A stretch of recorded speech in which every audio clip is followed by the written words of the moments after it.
नमस्कार, आदाब, सत श्री अकाल, वेलकम, सुस्वागतम। आप सभी का हार्दिक अभिनंदन है आपके अपने यूट्यूब चैनल स्टडी अड्डा पे। तो सबसे पहले मैं बताना चाहूँगा, जो पिछली क्लास में हमने फिगर्स ऑफ स्पीच पढ़ा रहे थे, तो फिगर्स ऑफ स्पीच में हमने पिछली क्लास में देखिए सिमिली को मैंने डिफाइन कर दिया था, मेटाफर डिफाइन किया था और पर्सनिफिकेशन डिफाइन किया था। 3 फिगर्स ऑफ स्पीच हमने पढ़ा दिया था। देखिए आपको जो यूपी बोर्ड के बच्चे हमारे साथ में जुड़े हुए हैं कक्षा 12 के या कक्षा 11 के, तो उनको 7 फिगर्स ऑफ स्पीच सिलेबस में दिया हुआ है कि आप लोगों को 7 फिगर्स ऑफ स्पीच पढ़ना है। तो यदि आप लोगों ने पहले वो वीडियो नहीं देखा है तो पहले वाली वीडियो जरूर देख लें। प्लेलिस्ट बनी हुई है क्लास 11-12 इंग्लिश ग्रामर, तो आप लोग उसको उस पर विजिट करें और सारी वीडियो आप लोग पहले देख लीजिए। और फिगर्स ऑफ स्पीच की यदि सेकंड पार्ट देख रहे हैं तो फर्स्ट पार्ट जब तक नहीं आप लोग देखेंगे तब तक क्लियर नहीं होगा। तो मेरा कहने का मतलब अर्थात ये है कि सबसे पहले तो फिगर्स ऑफ स्पीच का जो पहला पार्ट है वो सबसे पहले देख लीजिए, उसके बाद सेकंड पार्ट आप लोग देखिए तो अच्छे से क्लियर होगा। ठीक, तो आज हम पढ़ाएंगे फिगर्स ऑफ स्पीच में अपस्ट्रॉफी। क्या पढ़ाएंगे? अपस्ट्रॉफी। उसके बाद जो हाइपरबल है, ऑक्सीमोरन और ओनोमोटोपोया। तो बचे हुए 3 हमने पहले वीडियो में पढ़ा चुका हूं और अब आज हम 4 को डिफाइन करेंगे। मैं सबसे पहले ये आप लोगों को बताना चाहूंगा कि सबसे पहले यदि आप लोगों ने अभी तक चैनल को हमारे सब्सक्राइब नहीं किए हैं तो सब्सक्राइब अवश्य कर लें, ताकि इसी प्रकार के वीडियो आप लोगों को आसानी से मिलते रहेंगे। और अपने सभी दोस्तों को भी शेयर कर दीजिए। जो दोस्त आपके कक्षा 12 में या 11 में पढ़ रहे हैं तो उन सभी को यदि आप लोग शेयर कर देंगे तो वो सभी बच्चे जो है हमारे साथ जुड़ जाएंगे आसानी से और अपनी अंग्रेजी को स्ट्रांग कर सकेंगे। क्योंकि हम डेली आप लोगों के लिए एक अच्छा सा टॉपिक आप लोगों के लेकर के आता हूं, जो कि आपको काफ़ी हेल्प मिलेगी। ये जो बच्चे ट्यूशन वगैरह नहीं जा पाते हैं, किन्हीं कारणवश कोचिंग संस्थान उनके घर से दूर होती है या किसी को आर्थिक प्रॉब्लम होती है, अर्थात सब कहने का मतलब जो है रुपए पैसे की कमी होती है, तो वो भी बच्चे हमारे साथ में फ्री ऑफ कास्ट जुड़ सकते हैं और अपनी परीक्षा की तैयारी जबरदस्त रूप से कर सकते हैं। मैं आप लोगों के लिए, आप लोगों के हित के लिए फैसला लिया हूं। मैं आप फ्री ऑफ कास्ट पूरा सिलेबस आप लोगों को यूट्यूब पे पढ़ाने वाला हूँ। अपस्ट्रॉफी, तो अपस्ट्रॉफी का मतलब हिंदी में इसको कहते हैं संबोधन। क्या कहते हैं? संबोधन। तो सबसे पहले डेफिनेशन देख लेते हैं। An apostrophe is a direct address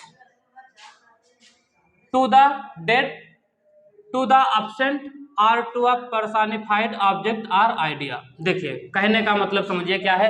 जो अपस्ट्रॉफी फिगर्स ऑफ स्पीच है, संबोधन अलंकार, वो अलंकार होता है जो जिसमें यदि किसी की व्यक्ति की मृत्यु हो जाए या मरे हुए जो है विचारों को जो है समझा जाए, यानी कि एब्सेंट, जो प्रेजेंट नहीं है यानी कि अनुपस्थित हो गए हैं, तो उनको डायरेक्ट एड्रेस किया जाता है। ठीक है, डायरेक्ट जो है एड्रेस किया जाता है, पर्सनिफाइड किया जाता है उस ऑब्जेक्ट को या उस विचार को, यानी कि उस वस्तु को या विचार को। ठीक है, तो वो अपस्ट्रॉफी होता है। और सबसे पहले इसकी पहचान देख लीजिए। यदि आपको एग्जाम्पल कोई लिखा होगा तो आप लोगों को इसमें ये अपस्ट्रॉफी, यस अपस्ट्रॉफी वाला चिन्ह मिलेगा या एक्सक्लेमेशन मार्क मिलेगा।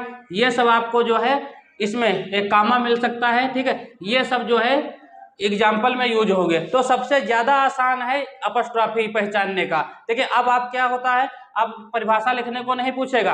पोइट्री में कोई एक लाइन दी होगी, ठीक है, कोई लाइन दी होगी, ठीक है, तो उस लाइन में पूछ लेगा कि इस लाइन में जो भी है कौन सा फिगर्स ऑफ स्पीच यूज हुआ है। तो इस प्रकार से क्वेश्चन पूछा जाएगा। तो हमने जैसा सिमिली में बताया था, like, as, so, are use होते हैं। ठीक है, और मेटाफर में क्या बताया था, ये वर्ड नहीं यूज होते हैं। उसी प्रकार से इसकी भी साथ साथ पहचान समझते रहिए। क्लू वर्ड यदि आप लोग समझते रहेंगे तो आसानी से आप लोग अच्छे नंबर पा जाएंगे। तो इसमें क्या मिलेगा आपको, जैसे एक एक्सक्लेमेशन मार्क लगा हुआ मिला है इसके एग्जाम्पल में, वो वर्ड, वो लाइफ, वो टाइम। ठीक है, यानी कि वो समय, वो संसार, ठीक, वो जीवन। ये बहुत अच्छी लाइन है, पोएटस की है, जो जॉन कीट्स नहीं, हाँ, पीबी शैली की जो है पोएम है एक, उसमें से ये लाइन ली हुई है। ठीक है, तो काफ़ी अच्छी, यानी कि हमें दुख भरी बात कही जा रही है, तो यानी कि डायरेक्ट एड्रेस किया जा रहा है उस समय को, उस टाइम को, ठीक, उस संसार को। तो इसमें यहाँ पे कौन सा फिगर्स ऑफ स्पीच यूज हुआ है, तो apostrophe figures of speech use हुआ है। आप लोग डिफिनेशन लिख लें और एक एक एग्जांपल लिख लें। इसकी पहचान मैंने बता दिया। पहचान क्या होती है, क्वेश्चन ये एक्सक्लेमेशन मार्क लगा मिलेगा, अपस्ट्रॉफी लगा मिलेगा और कामा लगा मिलेगा। तो ये जहां आपको लगा मिल जाए तो आप समझ जाइए आसानी से कि कौन सा फिगर्स ऑफ स्पीच है, अपस्ट्रॉफी फिगर्स ऑफ स्पीच है। क्लियर। नेक्स्ट देख लेते हैं हाइपरबल। तो हाइपरबल को हिंदी में क्या कहते हैं, तो हिंदी में इसको कहते हैं अतिशयोक्ति। अतिशयोक्ति। डेफिनेशन देख लेते हैं।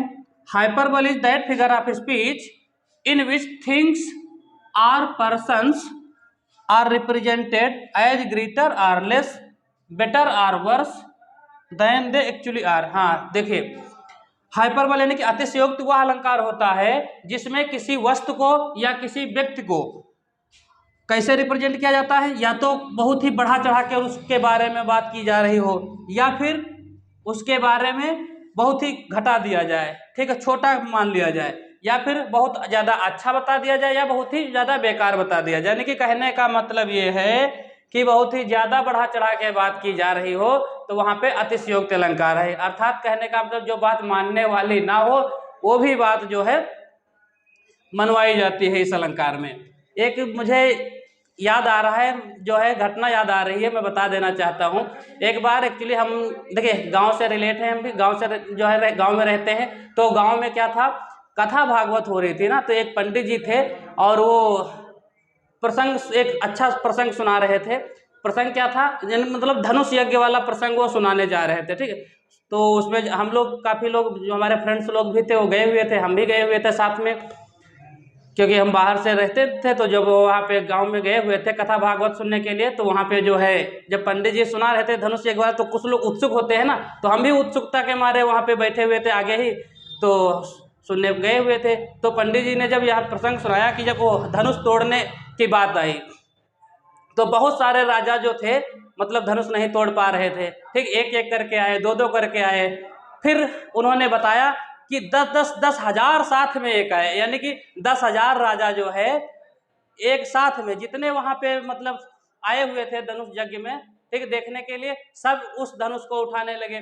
तो मतलब हम लोग ने समझा, देखिए हम लोगों का उसमें लड़कपन चल रहा था, बचपना चल रहा था ना, तो कि यार ऐसा कैसे हो सकता है, एक कमरे में 10,000 लोग, कितना बड़ा धनुष होगा कि उसको जो है सभी के दो दो हाथ होते हैं ना, एक हाथ लगाएगा भाई, तो 10,000 लोगों के 10,000 हाथ हो गए, तो कितना बड़ा वो धनुष रहा होगा।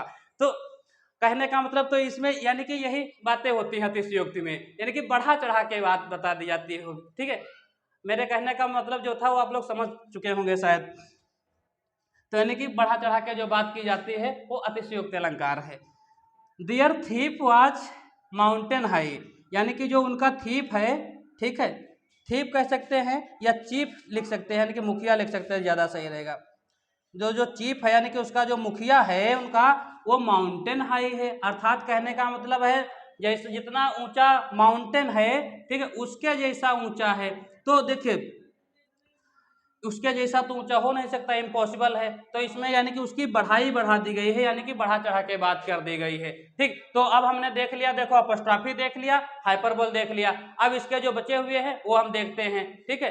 तो आप लोग क्या करिए, तो अपने दोस्तों को शेयर जरूर कर दीजिए। यदि आप लोग शेयर कर देंगे तो सभी आपके जो साथी होंगे वो जो है इस क्लास को जो है आसानी से ले सकते हैं, ठीक है। तो अब हम अगले वाले देख लेते हैं।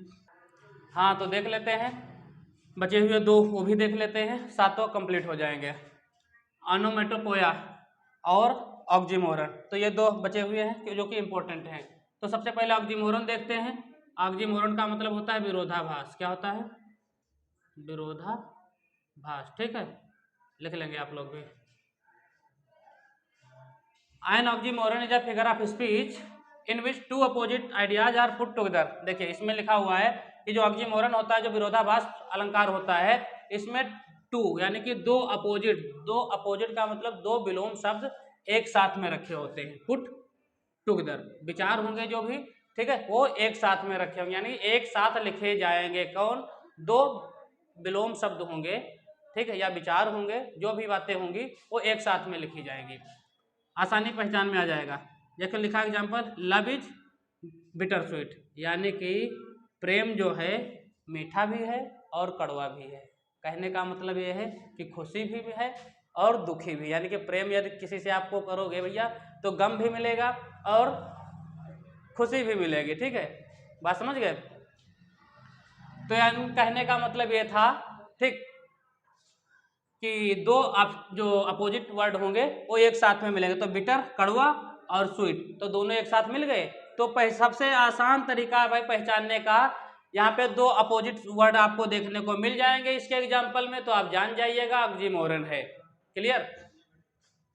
ऑनोमेटोपोया, तो इसको देख लेते हैं। Onomatopoeia is that figure of speech in which the sound suggest, अर्थात कहने का मतलब इसको ऑनोमेटोपोया को हम कहते हैं ध्वनि सूचक अलंकार। क्या कहते हैं? ध्वनि सूचक अलंकार बोलते हैं। ठीक है, तो इसमें भैया जब इसका नाम ही ध्वनि सूचक है तो सीधी बात साउंड आएगा। साउंड जो है, ठीक है, कोई ना कोई साउंड आपको सजेस्ट की जाएगी, मिलेगी, यानी कि डॉग्स बाहर कुत्ते भौंकते हैं, ठीक है, बात समझे, कौवे काँव काँव करते हैं, बिल्लियाँ म्याऊं म्याऊं करती हैं, तो इनकी सबकी जो आवाज़ होती है जानवरों की बोलने की या जो भी आवाज़, ठीक है, तो वो आवाज़ सजेस्ट होगी तो आप जान जाइए ऑनोमेटोपोइया है, यानी कि ध्वनि सूचक अलंकार है। तो हम सभी को देख लेते हैं, जैसे ऑनोमेटोपोइया की पहचान क्या हो जाएगी? यह ध्वनि सूचक है, ध्वनि आ रही है तो ऑनोमेटोपोइया है। और दो अपोजिट वर्ड रखे हैं, तो कौन सा है? दो अपोजिट वर्ड रखे हैं तो वो है अलंकार कौन सा? विरोधाभास है। हाइपरबल में हमने क्या बताया?